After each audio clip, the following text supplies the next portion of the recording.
I'm saying, Marshall, here's something that's really interesting along these lines, right?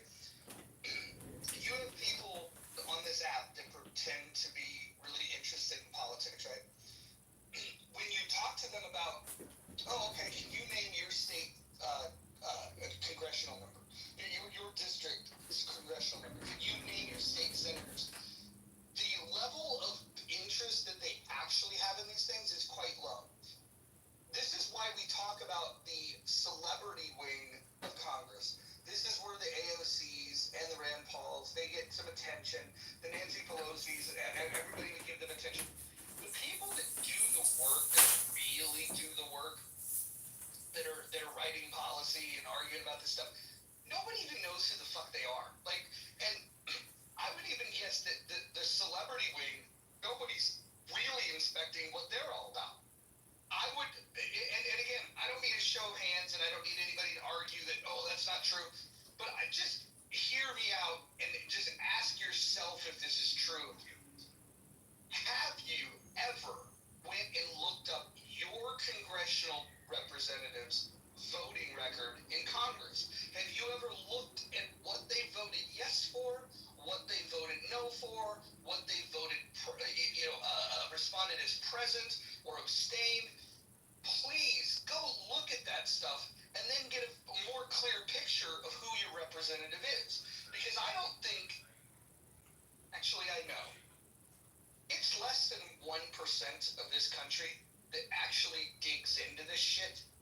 And here's the thing, if you show up and you know the rules, you're going to be able to set the agenda. So all of the people that say, well, it's out of my hand, what can I do? There's a lot that you can fucking do. If you were to influence, let's say you have influence over 10 people in your district. Doesn't sound like a lot. But if those 10 people were to write similarly worded emails or physical letters to their representative, those letters in their mind represents a multiplier of people in that district. And so you do have a lot more say than you think. You can also participate in conversation on online forums. That's less effective, but show up to these things and make yourself look bigger than you are. Here's what you do.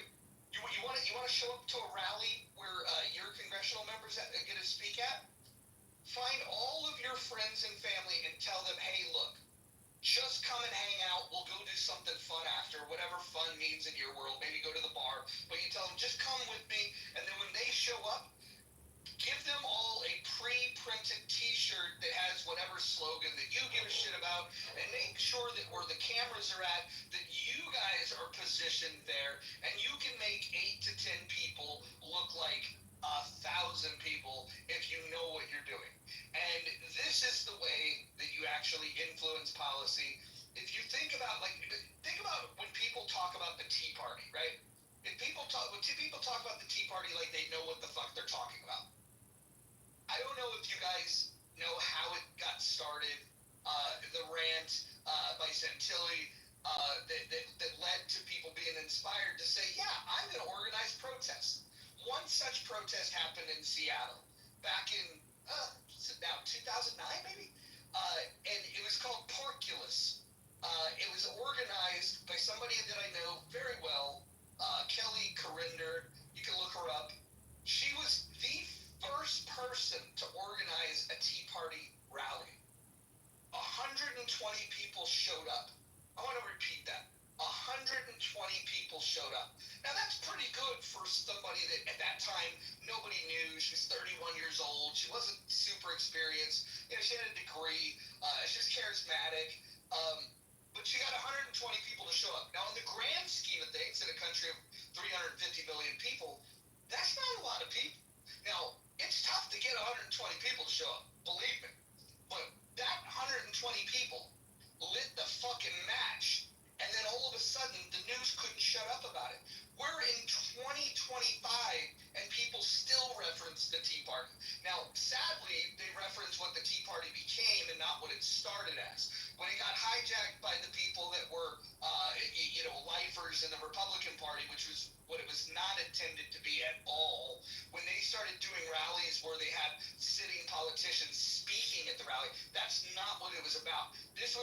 normal folks saying, we're mad as hell and we're not going to take it anymore. I remind you guys that one guy made a passing comment in a rant online, and an organizer in the city of Seattle got 120 people to show up, and the Tea Party movement was born. You can fucking do more than you think you can.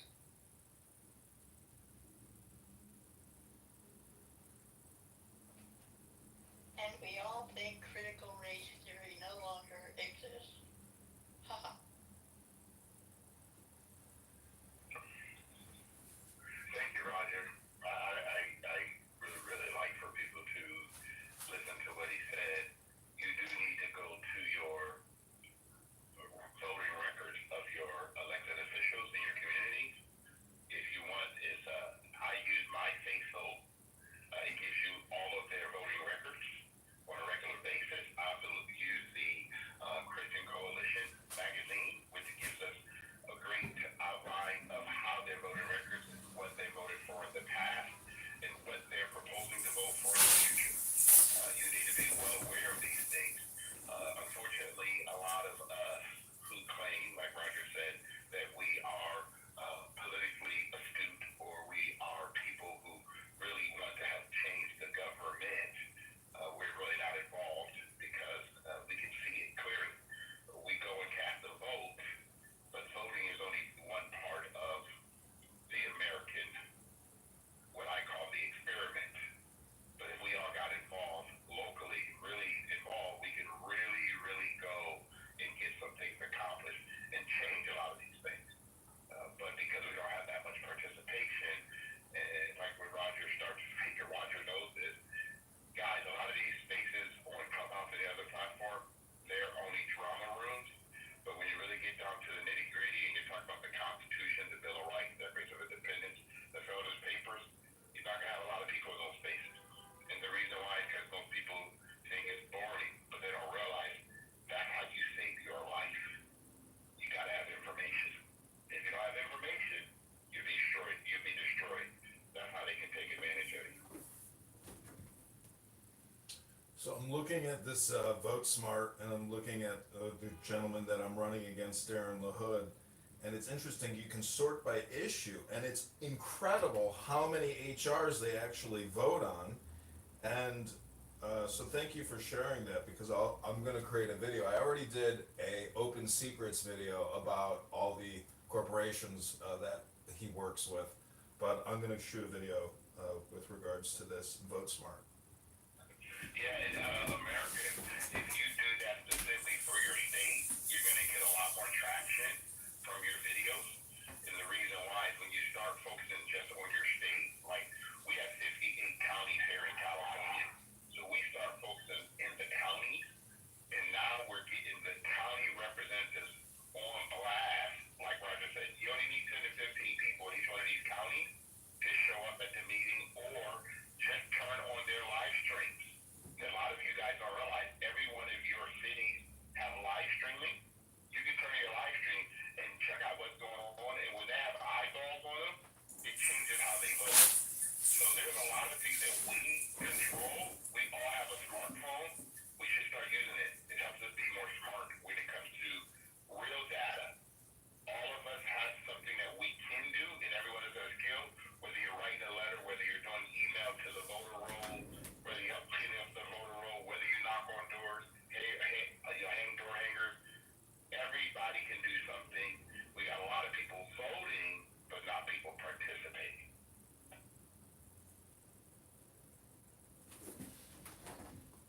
Yeah, so I mean, I use X a lot. I don't know if anybody here uses it, but my profile is John Kitover, IL, Illinois, and it's really interesting, the merger between AI, Grok, and X as a platform itself, because you can use it to do a lot of data scraping and communication with Grok and other people that you're trying to communicate with. So follow me on Instagram, but I'm gonna pin my X account. If you're not using X, I would really encourage you to start using it, because Clubhouse is a very closed and dying app. There's not a single party hat around, and I think Mojo stated earlier that it's possible they created it anonymous so people can start clipping it and distributing it, and hopefully more people will join Clown House. But I want to run this campaign using Clubhouse. So if I hire AI content strategists in the top 10 towns in this district that I'm running in, I want them to come to Clown House and talk about their economic situation, their ambitions. I want to bring real people in who are working for their campaign and use it here on this app, because this is a free conference call. So anyways, click the Instagram link above now. Text me at 312-498-0517 if you want to help the campaign, if you want to contribute $10, or if you want to follow me on X and you want to repost some content, or if you want to create some content that you want me to repost.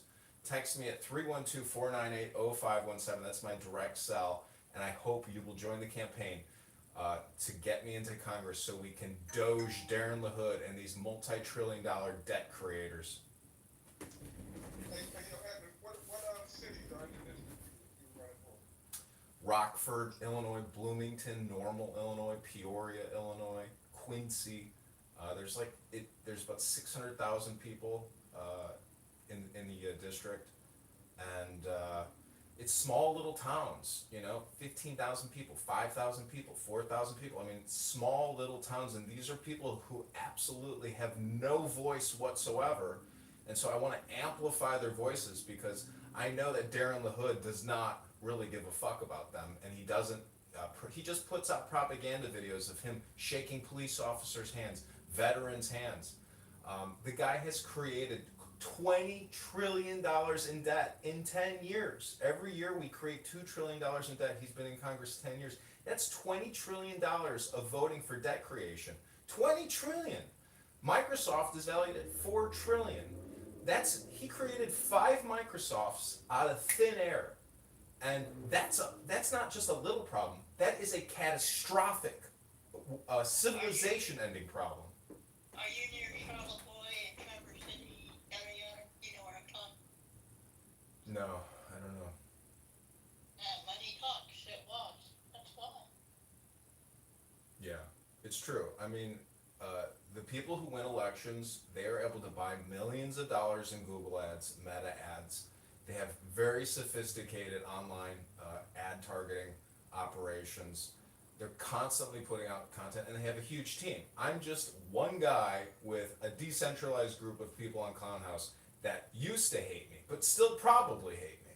And the fact that Marshall and David, every time you bring up a bigger issue, they always give you back the micro, which is get local, go to your local parent-teachers association. No, that's not how we fix the bigger problem. The bigger problem is in Washington, D.C., and it is your congressperson or your senator who keeps creating omnibus multi-trillion-dollar acts.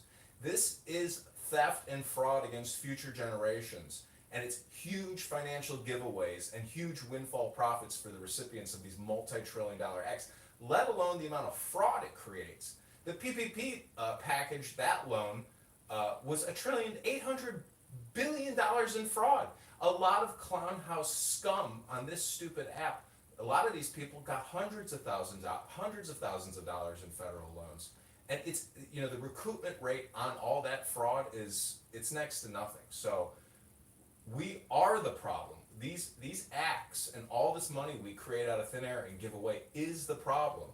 Yeah, American. So hold on real quick, Andrew. I just want to say, I agree that you need to speak to the people that are spending all this money. That being said, this is where I disagree with you, and where I do agree with Marshall. The local scene, what you get there is you get the small wins. You build a bench of people that believe in these issues. They start getting the small wins, but then they also build up this credibility cocktail where they can move upstream. The reason why you don't see people with ideas like yours or mine winning at the state level is because the people that win at the state level are identifiable because they were a known entity that was winning at a lower level. And so I would say that there's people like yourself that have to take the fight to the top, but you also need people like Marshall that are going to attack it at the local level, because you do need to build a bench and you need to build credibility, because unfortunately just the idea that prevails. Most people that vote, they look to see which way the wind is blowing. Most voters, they only care, this is going to sound crazy, but it's true and the data will back this up. They want to know who's going to win so they can vote for it. If it's close, and this is why we're so divided right now, is that when it's close, then people don't know who's going to win. They have plausible reason to believe that their candidate that sides with them can win, and this is where you get them, clinging more to the issues that they care about. But back in the day when it wasn't close, when Ronald Reagan was winning 49 out of 50 states, there were definitely people that were lockstep into the agenda of Ronald Reagan, and then there were a lot of people that were just caught up in the moment. They were just like, okay, we're voting for this guy. And I think the country actually operates better, believe it or not, when we do have a consensus on which direction we're supposed to go. That doesn't mean all Americans are going to agree on it, but it tends to work better when we're in agreement. Right now, those narrow margins that we see at the state level in these elections, this is what's causing the division, because it's very contentious and they're fighting for every fucking inch. And this is why, because every inch is important, this is why new ideas are relevant, because the parties, you notice the Republican Party created a much quote unquote bigger tent this time. The reason they created a bigger tent is because they can't afford to alienate people that have ideas like the ideas that we've been sharing in this room. Yeah, and on that same vein, American, you need a foundation, like you said, you need a bench. What happens at the higher level happens first at the local level. So whatever counties in Illinois that you're going through, you got to make sure you have that bench of people, because those are the people that's going to get to change what's happening at the top. Yes, you're right. There's a lot of things that's going on, but at the same time, you got to realize that if you do not have that foundation, whatever you build is going to collapse. So you want to make sure you get that foundation. Local, local, local. And yes, what's happened in your state house and ultimately what happens in Congress and the Senate is there. So we just need to make sure that that's happening. Whatever you're doing, what I say, I'm not a person that's ever going to run. My wife wouldn't let me in the first place, and I respect her voice in my life. But one of the things I always say, people who do run, whatever you do, don't criticize the other party or the other person. Talk only about what you do, because that fuel that you get from always focus on what you're going to do, people will always respect you. The moment you get into the dirt and all of the, smashing of the person and what they're doing, they want to know solutions. And when you give people solutions, they'll support you. So it's one of the areas. There's a way to allow someone else to attack, but if you're the person running American, don't be the attack dog. Get someone else to do it, and it changes you. That's all.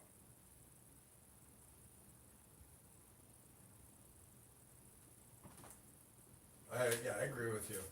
I have learned that here on Clown House. I would say El Normo has been great in giving me, suggestions on how to communicate with people who I can get agitated with. But I agree with you, and I just think that the spending problem, the borrowing and the spending problem, is the fact that none of these major issues that have come up would be possible without all the borrowing and spending, particularly COVID-19.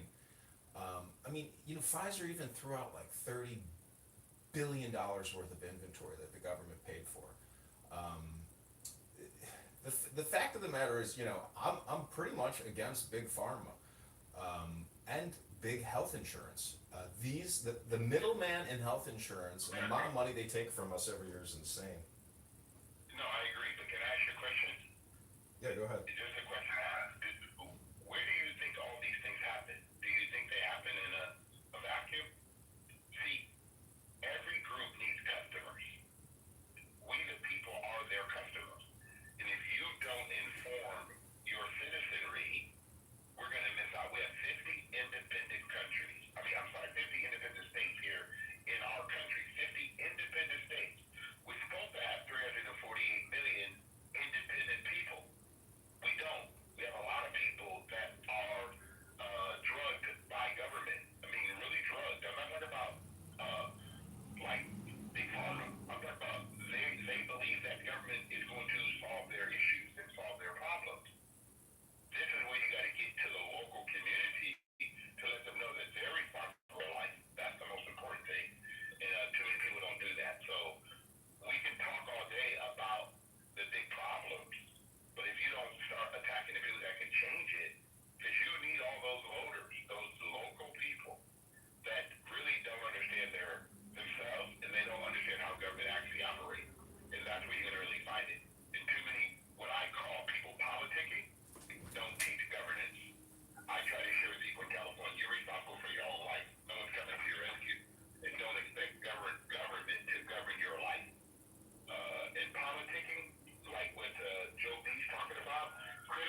infrastructure. So let's say if you have people that come to your door and say, hey, I heard what you had to say, I want to help, what can I do?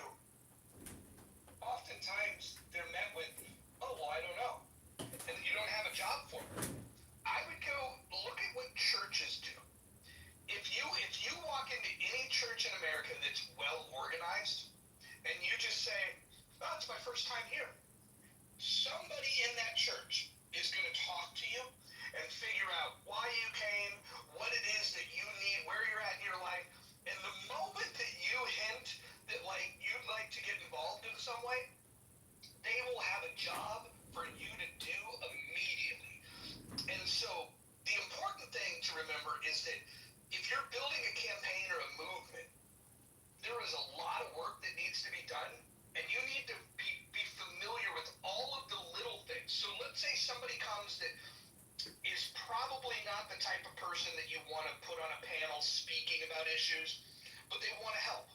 You find ways that they can help, and you tell them, hey, would you be willing to organize a sign wave where you just get people that literally all they have to do is show up at a location with signs that you've designed and then just wave the signs. Now you might say, fuck sign waves. The point is you're building an organization where you're giving people an assignment of what they can do. And then from there, you can identify what their skill set is and how else they can help. Maybe they have some administrative skills. Maybe they are a good public speaker.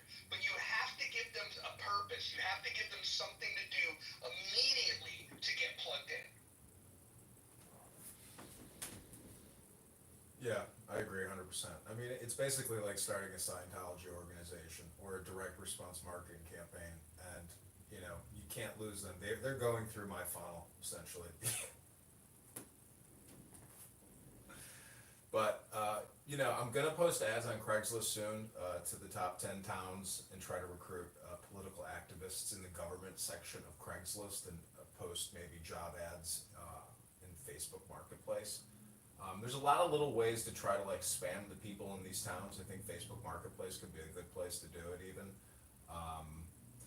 So it is about creating that network. I mean, I'm using Wix to do the website right now. It sucks. So in terms of like, you know, campaign volunteer lead capture or voter lead capture, I have to, you know, get all that created and put up and promote it. So it is a lot of work. It's basically like starting an online business, and but you know, it's what it is. So I thank you, Roger, for maybe helping me, you know, in the future and right now as well. And I think even like, you know, for this, because I'm filming all of this, it is content. So, you know, but it's like dead content, meaning that no one is even watching it, and let alone nobody in Peoria or Rockford, the top 2 towns, know my name. So it's a huge upward journey over till March of, you know, next year. So August, September, October, November, December. I mean, I've got basically 5 months to get 2,500 ballot signatures, and you know, lead this campaign, because the other enemy of mine is the weather. It's impossible to do any type of, you know, transportation basically January and February leading up until the primary. So all this work has to get done over the next 150 days. So if anybody is interested in helping me with this campaign to get into Congress, text me at 312-498-0517 or go to johnforcongress.com. It's just, I just have a little mission statement on there on that Wix website. Or follow me on Instagram at instagram.com/JohnKitover. Just go to IG and type in JOHNKIT over. Add me there and message me there, and I will reply. And you know, Clubhouse has been a 5 to 6 year journey now of really putting up close to 40,000 videos of Clubhouse, you know, recordings and conversations, generating millions of views, and it's been, to me, it's been a fun art, comedy, and political project, because I think in the back of my mind, I always knew that, you know, creating all this content, even if I don't have a lot of followers, the guy I'm running against has equally not a lot of followers. But he does on Facebook, over 22,000 likes on his Facebook page, so he probably ran meta ads. But my point is, you know, in terms of like establishing credibility or doing research on what people are talking about or what, you know, the political sentiment is, but also really just trying to rectify myself in terms of, you know, what agitates me, what triggers me, what gaslights me. Can I listen to people, you know, sling all kinds of nonsense, and still remain, you know, calm and be cool? Like somebody said earlier, don't attack the man or the woman, you know, attack the idea and present solutions to address people's concerns and what's happening. So I think we're in a debt spiral, and I think that, you know, we're gonna fuck around. We're fucking around, and we're gonna find out what it means to go to 40 trillion, to 50 trillion in debt, to 60 trillion in debt.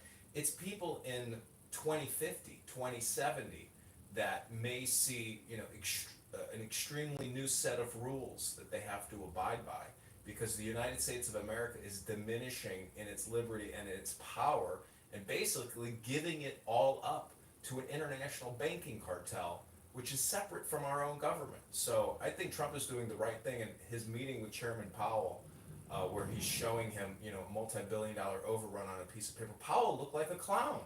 Trump looked like the boss. So a lot of it is about framing and, you know, communication and transparency. And Massey and Rand Paul are calling to audit and end the Fed. I mean, Rand Paul today just said, you know, he thinks we're in the early stages of ending the Federal Reserve. So, you know, this is, I think now is the biggest pivot point in American history, because either we're going to keep running this debt up and borrowing and spending, or we are going to essentially reestablish American liberty and, you know, freedom for we the people. I mean, because it's ours, and unfortunately, if we don't demand more and possibly be greedier, we're going to give it all away, and nobody's going to get anything. So those are my thoughts. Those are my opinions. Thank you.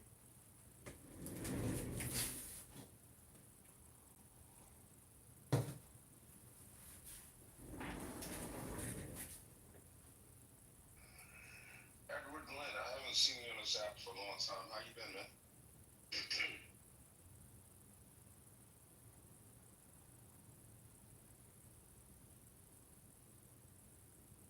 Guess Mr. Lynn is not around. He's in the death care business.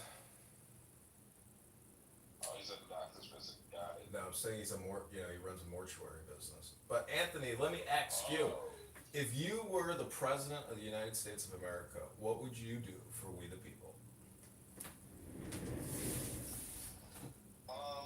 So, what would I do? For we the people, my top priority as president would be to address the deficit. So, it would be a combination of raising revenues, which, you know, I like the idea of tariffs, believe it or not, I'm a fan. I like the idea of cutting government, huge cuts, savage cuts. I want like a means test for Social Security. I don't think we should just send out Social Security to everybody that paid into it. If you know, did really well, tough titty, you don't get Social Security. You know, God bless you. You know, I would Balance the I would votes. raise taxes on the wealthy. I wouldn't cut taxes like the big people did. I more so would raise taxes. And, you know, I would really look hard at government spending, all of what Doge was kind of intended to do. And I would just have to come to grips with the fact that this thing has turned into a monstrosity. So that's what I would do for the people. My legacy would be at least getting us ahead in the right direction on the deficit.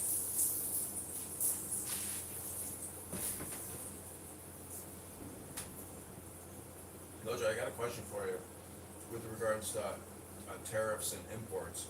I don't know if you follow Peter Schiff, but my question to you is, with regards to reciprocal tariffs, or just give a hypothetical, you know, the car import and export and manufacturing industry, if China doesn't allow us to import, whether it's financial services or auto, you know, cars we manufacture. Don't you think that tit for tat, or reciprocal tariffs, or, our group, our cartel of manufacturers, we're going to help push the Chinese in a direction that's good for our business, our businesses. So how do you essentially do reciprocal tariffs, or how do you use tariffs strategically to get our exports into countries that are rejecting our exports? So, I guess the exports thing is a conversation that I'm not an expert on, but when you think about the tools, the instrument of a tariff, and if you take Trump at his word of what it is he's trying to, the problem he's trying to solve for, I think the best thing we can hope for is when you take somebody like, you take China, for example, where they have this aggressive plan to put a massive automobile plant right on the American border in Texas.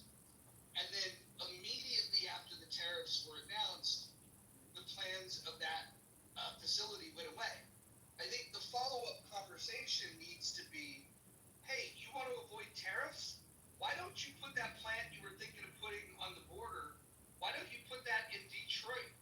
And some people will balk at that and say, wait a minute, you want to help a Chinese company sell automobiles?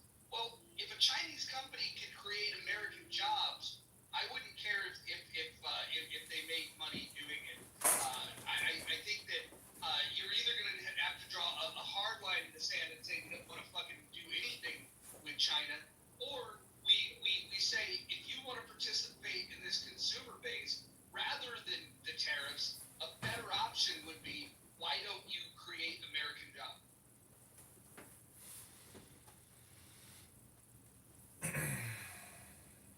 Which, by the way, I think we're headed towards. There's a lot of talk that Xi is out of power soon, and the folks that are likely to take over are less chummy with Russia and absolutely more keen on repairing relationships with the West.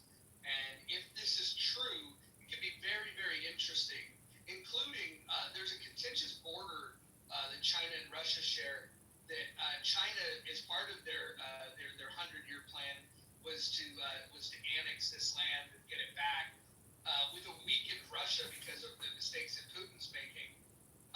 If we became really friendly with China again, that could give, if they knew that they didn't have to have international condemnation, and maybe we would even condone it, you could see China just go and annex parts of Russia.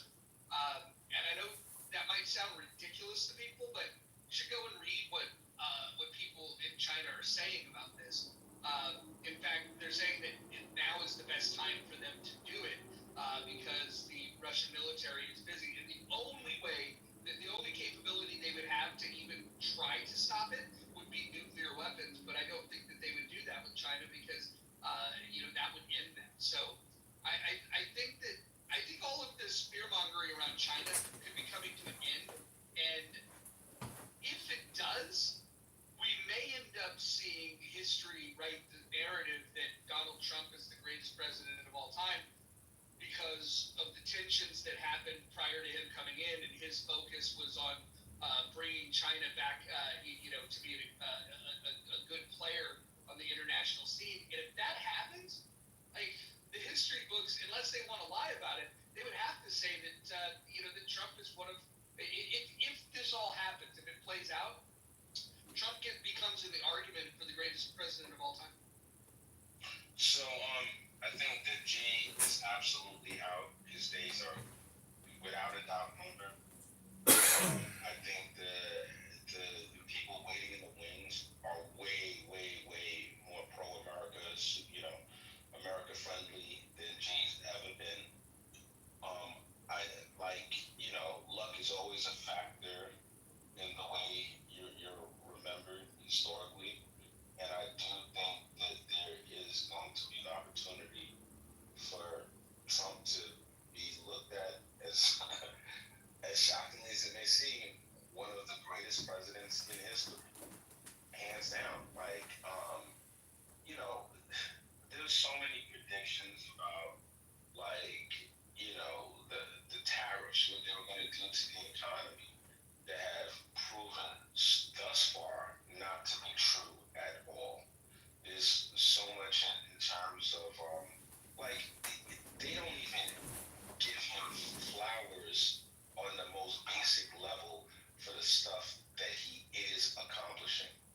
constantly go to the 11th hour and ask for, some kind of temporary spending measures, like that's not effective.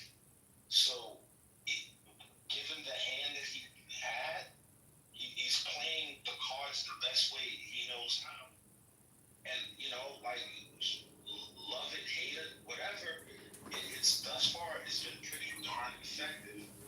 He's one of those people that believes that returning the money to the public as opposed to the government spending the money is preferable. He thinks that the government is super inefficient. He hasn't done that. He hasn't done that. So when I say that the reason why I make the argument he's done that, Roger, is by cutting taxes. That is taking money from the government's coffers and returning it to the people. So I don't think that we can debate whether or not he's cut taxes. I think that's self-evident. So I say yes, he has done that. Are you rebutting that? I support the tax cut, but tax cut doesn't mean what you just said. A tax cut refers to, giving people a break on what they need to pay.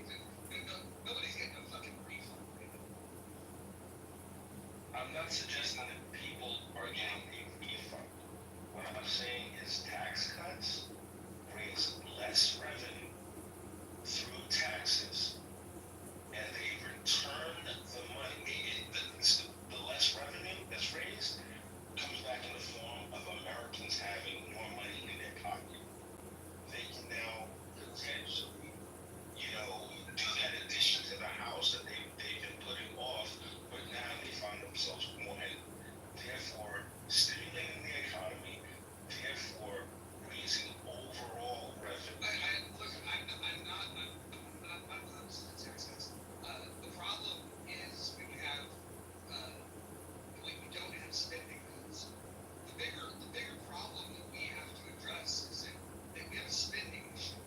And the biggest mistake that Trump has made is with this fight that he's had with Elon. You have to cut more spending. If you're going to take in less money and continue to spend, in fact, spend more money, then what you're doing is actually kicking the can down the road, and you're creating a bigger problem for our kids and our grandkids. And that to me is immoral. It's certainly not sound economics, for sure. What the big beautiful bill did not help the economy. In fact, what it does is because he didn't make massive cuts, and honestly, he's just feckless when it comes to the most important thing. If you're going to get serious about cutting the deficit, what you have to do is you have to look realistically at what are the biggest expenses that we have: Social Security and Medicare. And until he gets out there and makes significant cuts to those two things, he's not serious about the economy. Those are the two things that we have to whack down. Word for word, line for line, bar for bar, I agree with everything you said. This is when I was asked by America, what would I do? I succinctly said the same thing you said. Absolutely, we're on the same page. Means that Social Security cuts, raising age, a bunch of different things to lessen the burden of Social Security. How about this? What if we just admit that it's a Ponzi scheme, and we say that those that have paid into it for whatever, we're gonna make sure that you remain whole, but we're gonna stop the 6.25% tax, and we're going to draw down, and instead of the trust fund going broke in 2035, by 2035 there will be no new people added to Social Security. What do you think? Well, let me I Anthony. think it's a radical idea. Anthony, let me interrupt you real quick and ask Mojo a question.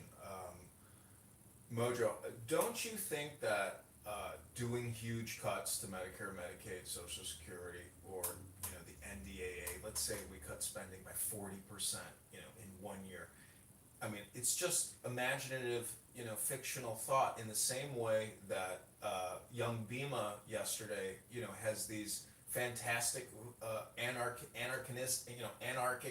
type of visions. Like, it's not gonna happen. And what I'm saying is, like, in a way, like, if you do cut spending, dramatically and drastically, will it create the anarchy that we think it's holding back? The answer to that is that we have three choices here.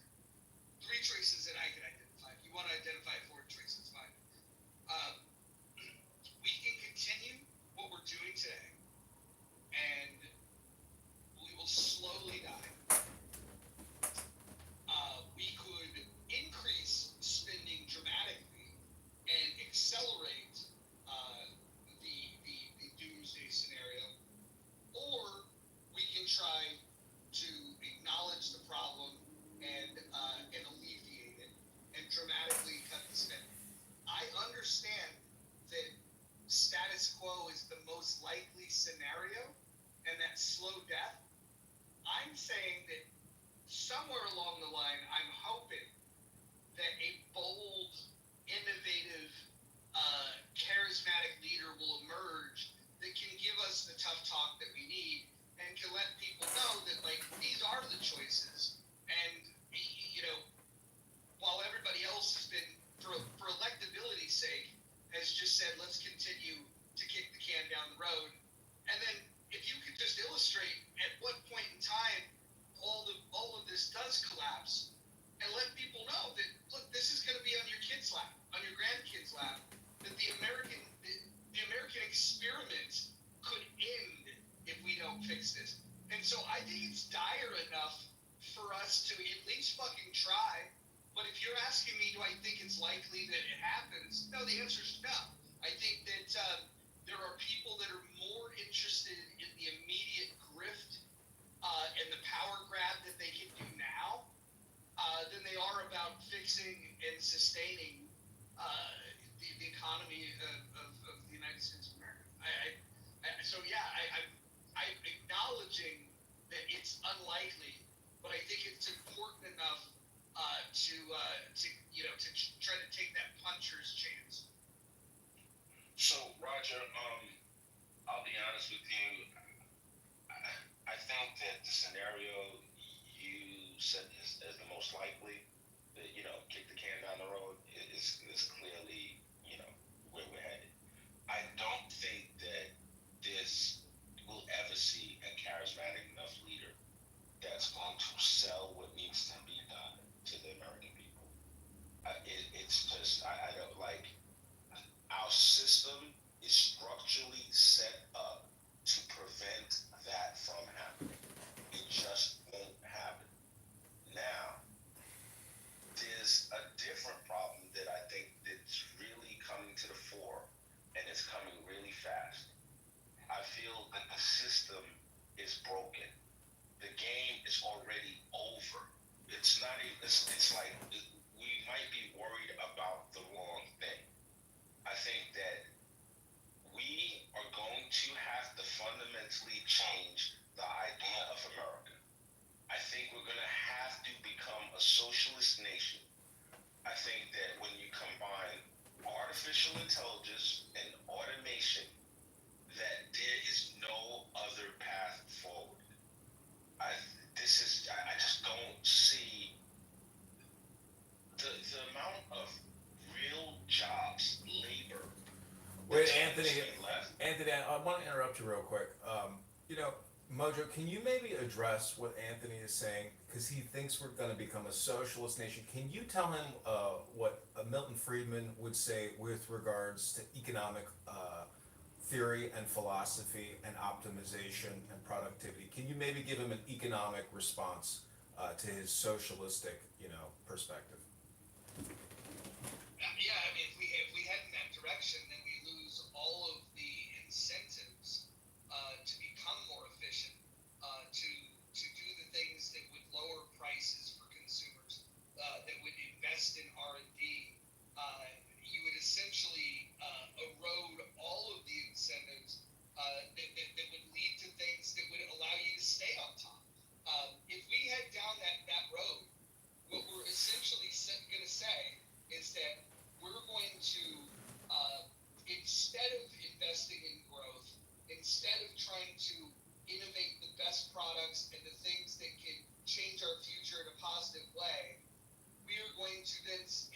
instead, we were going to waste the money by spreading it among the people.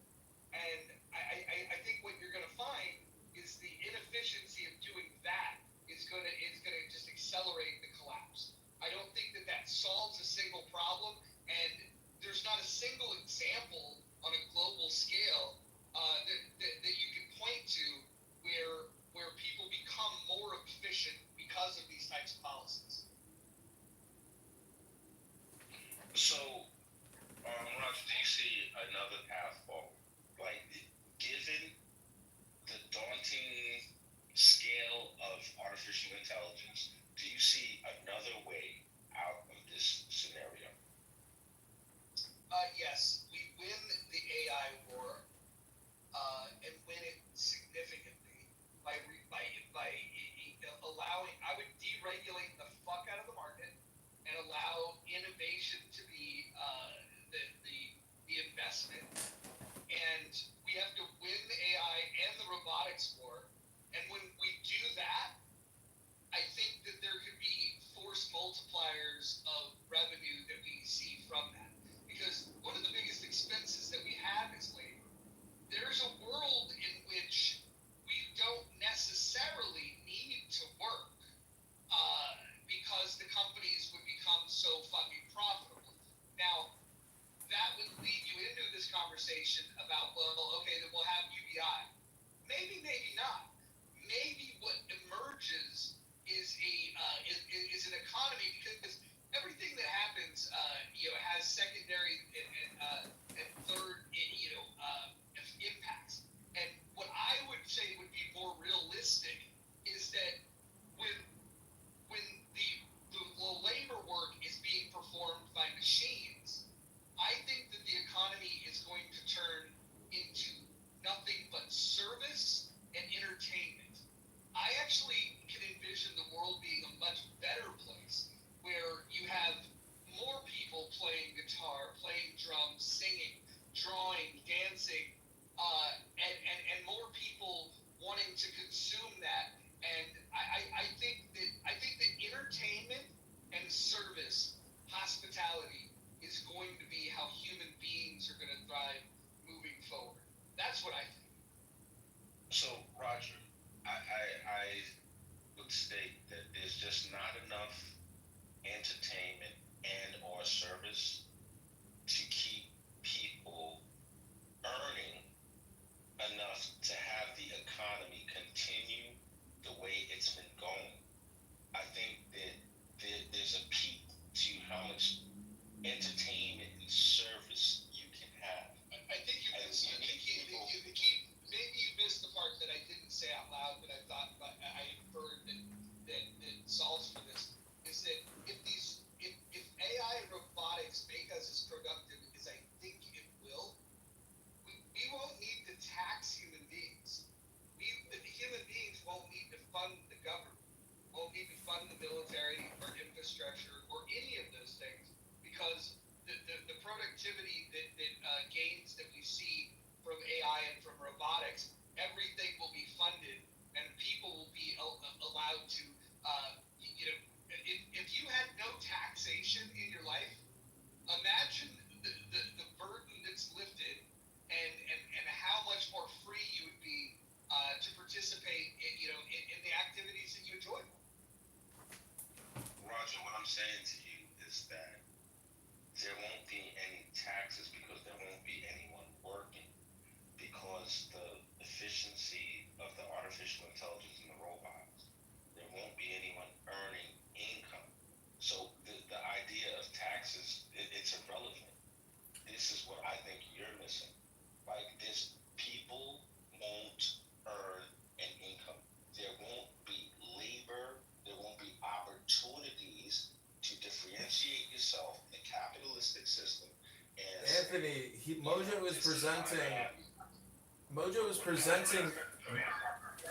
is presenting the greatest possible utopian vision imaginable, and it's so imaginative. I mean, he's claiming that it solves income problems because of the productivity increase. But Mojo, don't you think that's a utopian vision you have? No, it fundamentally doesn't. And before we get to utopia, let's talk dystopia. Let's talk about the dystopia. Where are people earning money from that they aren't paying taxes on? This is the part that's missing. This is very odd to me. Well, Anthony, can I ask you a question? Are you a free market person? I'm a free market person, but I'm saying to you that automation is going to kill that. Okay, but let's back up. So you say you're a free market. What and how do you currently have investments? What do you currently invest in? My primary investment is in real estate. Okay, so that's a good one because you know they're not making any more real estate, right? So at one point, people are still going to need housing. That means someone still has to build it, and if the robots break down, someone has to build them. But this is my question: outside of real estate, do you know the majority of Americans who are actually earning money do not do that on a job? They do that through investment. Okay.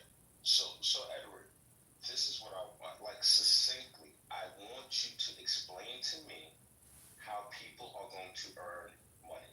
This is I don't like companies, stock market, revenues, price to earnings. Where are these earnings coming from? How can consumers consume if they can't earn money to consume? These are very basic things that I'm trying to understand. I know, but Anthony, I think when you say basic things, okay, what if I understand where you're coming from? You don't think that we're going to be able to produce anything. You're so private sector so public sector that you think the private sector in innovation, Roger just told you, if we go out and innovate, which has made America what it is today, the human being will always be a producer. That's not going to stop. And just because we have a tool called AI, that tool is created by us. It doesn't create itself. And regardless of what your activity is Wrong. It does create itself. Robots live in robots. Anthony, hold on. I want you to hear yourself. Because I don't know why we actually personally believe that AI is the what's the word I want to use? They call it best launching AI in the world. AI is what? Okay, but will that AI, and all this AI is going to make DMPs, for example, really efficient, right? Because a larger scale of the Industrial Revolution. I mean, if you think about the Industrial Revolution, we were able to we could replace physical labor with machines, right? And now we're going to be able to replace some jobs that required thought. When we replaced the labor, the physical labor with machines, the economy actually grew. There's really no example. You might see some jobs disappear, but this catastrophe that people are calling for, that they think that, or that they're making this prediction that there will be less jobs because of this. I think that what we don't know is what this is going to enable in terms of new jobs. I think it's going to free people up to be more innovative. And I personally believe that if you look at human history, if you look at all the great inventions that we've made in the past, while they might disrupt a particular sector or two, they ultimately end up creating way more jobs than they. Roger, I would have agreed with you prior to what's going on now. It is completely different this time. And I don't think we are Anthony, I mean, haven't you heard of the expression, there's nothing new under the sun, Anthony? America, respectfully, bro, how about this, right? I would like you to add your ideas to the discussion. I'd like to have something meaty from you so I can chew into it and say, okay, this is what he believes. I have no idea what you believe. I hear cheerleading, I hear, question asking. I don't know what your opinion is. I don't even know if you have an opinion. I would love to hear. You don't think I have an opinion? These are my thoughts. I don't know if you have.